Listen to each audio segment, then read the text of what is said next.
Le vendredi 2 avril 2021, nous avons eu le plaisir de recevoir deux psychopédagogues, Marie-Pierre Lescure et Christelle Dugardin, qui, dans un format interactif avec nos membres présents, ont échangé sur le retour aux bases de la valorisation humaine afin de garantir un management efficient dans cette période de fonctionnement hybride, distanciel et présentiel.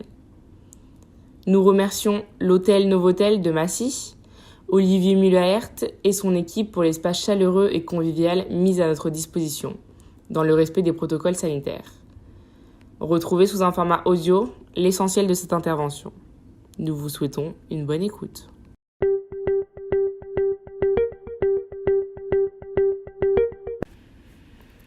Le nouveau mode de travail, le télétravail, ou plus exactement le travail à domicile. Les modes et les formes de travail évoluent. Le télétravail est devenu inévitable. Quelle que soit la forme du travail, les besoins fondamentaux des personnes restent les mêmes. Lorsque ces besoins ne sont pas satisfaits, l'être humain va mal. Son mal-être se démonte par le burn-out ou tout type de dépression. Le corps et le mental lâchent. Pourquoi ? Qu'est-ce qui s'est passé pour qu'on puisse en arriver là ? La personne n'a pas pris soin de ses besoins fondamentaux ? Lorsque l'on est hyper stressé, on déclenche des maladies de tout type. L'accumulation de stress engendre des maladies de type cancer. Dans notre société, 99% des maladies sont liées au stress. Prendre soin de soi est fondamental. Le fait de pouvoir gérer son stress est important, afin qu'il ne dépasse pas la limite de chaque individu. Suite à notre nouvelle manière de travailler, le télétravail a engendré de plus en plus de dépressions sévères. À savoir qu'aujourd'hui, 45% des Français souffrent d'une détresse psychologique et 21% de dépression sévère. Le paradoxe des entreprises. Pour être efficace, il faut être soi. Or, l'entreprise demande aux personnes de jouer un rôle. Alors pour vous, c'est quoi être efficace au travail ? Que veut dire, pour vous, le terme d'efficacité ? C'est quoi être ou ne pas être soi ? Suite au retour de nos membres présents, l'efficacité se définit par plus de résultats avec moins d'efforts.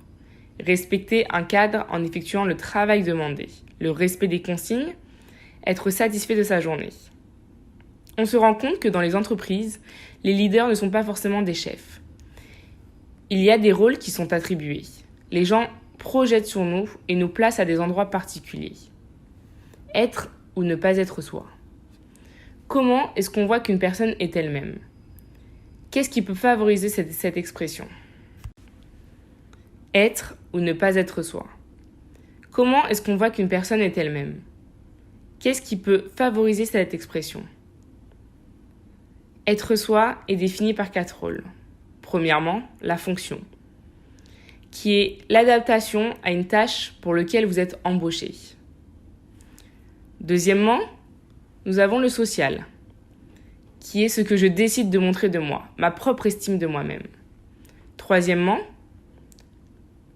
le côté psychologique, qui est le rôle que je joue sans me poser de questions, qui me colle à la peau. On n'en a pas réellement conscience. Et pour terminer, l'attribué, qui est un rôle attribué par le groupe. L'aîné, le pilier de l'équipe, le sage, le leader.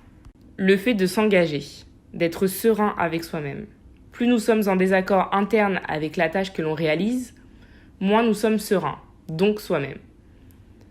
On a tous été dans cette vie en capacité d'être soi, naturellement, comme le bébé qui au départ ne se pose pas de questions. Qu'est-ce qui permet d'être soi ? On a besoin de se sentir en confiance face à soi et aux autres afin de pouvoir avoir des conditions favorables à la confiance. Il faut un contrat clair, des espaces de parole, d'échange, de convivialité, de créativité. Pouvoir être accueilli dans sa parole sans jugement. Le contrat ? Est-ce que les personnes avec lesquelles je travaille sont claires et transparentes dans mes missions ? Il peut y avoir un contrat informel, basé sur la confiance, afin de pouvoir vérifier que chacun est sur la même longueur d'onde. Le contrat n'est pas quelque chose de figé. Régulation au fil du temps, la relation est essentielle. Qu'est-ce que le rôle du manager? Sa mission. Prendre soin de la relation, communiquer, discuter, échanger. Ce n'est pas qu'une question de mots, car les mots peuvent dire plein de choses.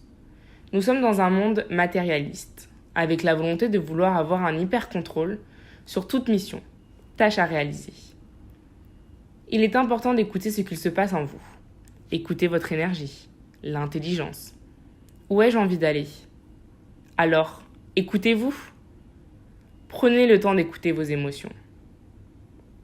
C'est bien de se poser et de se dire « Bon, qu'est-ce qui se passe? Puis-je faire plus facile ?» Prendre le temps de s'arrêter. Il est important pour vous, et dans votre fonction de manager, de créer des espaces. Des espaces où on échange, on travaille, on se pose. Il suffit simplement et facilement d'aménager des espaces où les gens vont pouvoir prendre du temps, du plaisir, se rencontrer, comme autour de la machine à café. On est tous reliés les uns aux autres. C'est important de regarder les gens, partager, communiquer, puis repartir dans son travail avec ses idées. Écoutez ses émotions. Quelles émotions connaissez-vous? Il y a la joie, la colère, la peur, la tristesse. Ce sont les émotions qu'on aborde le plus souvent. Pour la plupart d'entre vous, l'émotion qui est la plus facile à exprimer est la joie. Nous n'avons pas la même aisance à ressentir les émotions. Via notre éducation, notre parcours de vie personnel, on est tous différents. Et surtout, on ne s'autorise pas les mêmes choses selon l'âge. Dans l'idée d'un développement personnel idéal, on devrait être en capacité de définir nos émotions verbalement et simplement. Mais attention, il ne suffit pas parfois de tirer des conclusions trop hâtives sur l'expression de l'émotion d'autrui. Quand on est en colère, on va exprimer des émotions. Mais les signaux qu'on donne ne sont pas toujours clairs. La peur d'avoir vu notre enfant traverser la route sans regarder nous pousse avant tout à exprimer de la colère. Et pourtant, il s'agit de la peur. Et ainsi, l'émotion la plus difficile à exprimer reste la peur. La peur est l'émotion qui nous paralyse. Elle peut aussi provoquer deux autres réponses, comme la fuite ou l'attaque. Il n'y a pas de bonnes ou de mauvaises émotions. Si je ne me connecte pas avec la peur, je me mets en danger. Est-ce le rôle de l'entreprise de gérer les émotions de chacun? Ce n'est pas le rôle de l'entreprise. Son rôle est de gérer le bien-être au travail. Il suffit de pouvoir aménager un espace pouvant être dédié à un temps de régulation, de partage et de discussion. Alors comment créer des espaces dans mon groupe de travail pour permettre aux personnes de pouvoir discuter de leurs préoccupations? Il faut savoir que 80% des problèmes disparaissent via la communication, d'où l'importance de faciliter ce bien vivre ensemble. La plupart des personnes sont dépassées par les événements, donc provoquent une accumulation d'émotions. S'autoriser une permission à être soi, une capacité à remettre de l'élan et à organiser des règles qui protègent le groupe et permettent au groupe de s'entendre, d'échanger. Pour en revenir à la colère, c'est une émotion mal accueillie dans les familles. La vie de tous les jours. Au travail, c'est une émotion difficile à exprimer et à réceptionner. Vous êtes en difficulté d'accueillir vos émotions chez vous. Dans un groupe où on travaille ensemble, prendre le temps de dire ce qui me contrarie. Trouver le temps, le moyen de le dire, en toute bienveillance, par l'expression du « moi-je ». Moi, j'ai ressenti ça. Moi, j'ai besoin d'en parler. Il est important de pouvoir parler de ça et de poser ses limites.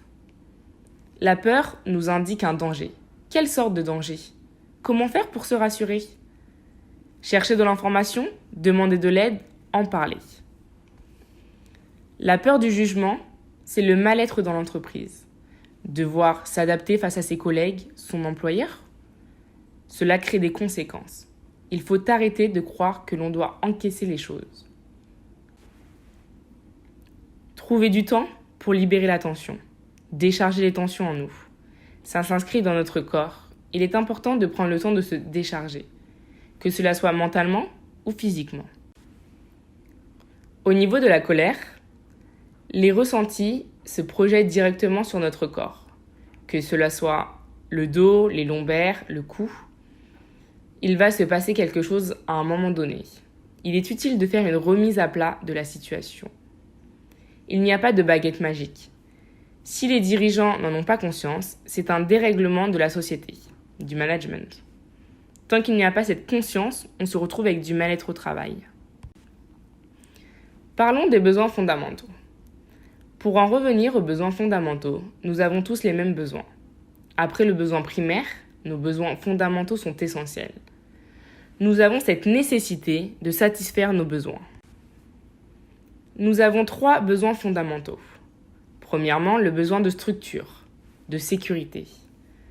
Deuxièmement, le besoin de signes de reconnaissance. Et pour terminer, le besoin de stimulation, la curiosité, le fait d'agir. En ne satisfaisant pas ces besoins, nous mettons notre santé en péril, mentalement ou physiquement. En tant qu'individu, nous avons besoin de créer du lien, de pouvoir échanger pour ainsi trouver une reconnaissance, une sécurité, un appui. Nous cherchons le contact humain. Nous avons tous besoin de l'autre, avec des doses plus ou moins importantes pour chacun. Le télétravail. Le télétravail est une amélioration du mode de travail. Cependant, s'il est trop installé, le besoin de reconnaissance se fait ressentir. L'idée qu'on attend de nous, du travail, ne sera sans doute pas la bonne. Il faut être prudent et communiquer afin d'avoir les mêmes attentes. En tant que chef d'entreprise, comment je fais pour créer des moments de convivialité, où l'on se retrouve autour d'une thématique? Il suffit de créer des groupes permettant aux individus de sentir le signe d'appartenance que l'on a dès que l'on appartient à un groupe. Ce groupe permettra de pouvoir échanger, communiquer, partager plus aisément autour des accords et désaccords de chacun, pour ainsi faire circuler des signes de reconnaissance beaucoup plus fluides. Nous avons besoin de nourriture affective. Lorsque l'on en manque, cela alimente les conflits. Beaucoup de personnes ne se doutent pas que le conflit est un besoin de reconnaissance. Il est important d'envoyer des signes de reconnaissance à son équipe, son salarié, associé ou autre. Une manière de communiquer et de partager les choses, partager les émotions. J'observe une situation, je la constate, on parle de nos sentiments respectifs.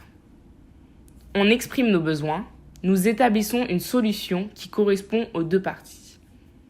On n'impose pas et on n'exige pas. Qu'est-ce qui nous convient, tous les 2, pour pouvoir avancer? Si vous prenez soin de votre équipe, quel que soit le contexte, nous avons des moyens d'agir. Il suffit de les créer pour satisfaire ces besoins fondamentaux et mettre en avant l'importance de la relation. À travers l'alignement, on le sent. Quelque chose de positif nous anime. Nous sommes contents d'aller travailler. La joie est notre indicateur. Notre résumé de réunion est terminé. Nous espérons qu'il vous aura permis de prendre du recul sur votre proximité managériale avec vos équipes et permettra à tous de travailler sur de bonnes bases grâce à la prise en compte des besoins fondamentaux de chacun. Nous remercions de nouveau Marie-Pierre Lescure, fondatrice de l'association Educat, psychopédagogue et auteure des livres Jamais victime et Pour une éducation apaisée. Et nous remercions Christelle Dugardin, fondatrice de Dessine-moi un chemin, psychopédagogue et auteure Petit con ou l'insoutenable légèreté de l'adolescence. Consultez notre site internet www.acecee.org et rejoignez nos cadres dirigeants pour agir, partager et mettre en place de bonnes pratiques favorables au développement durable.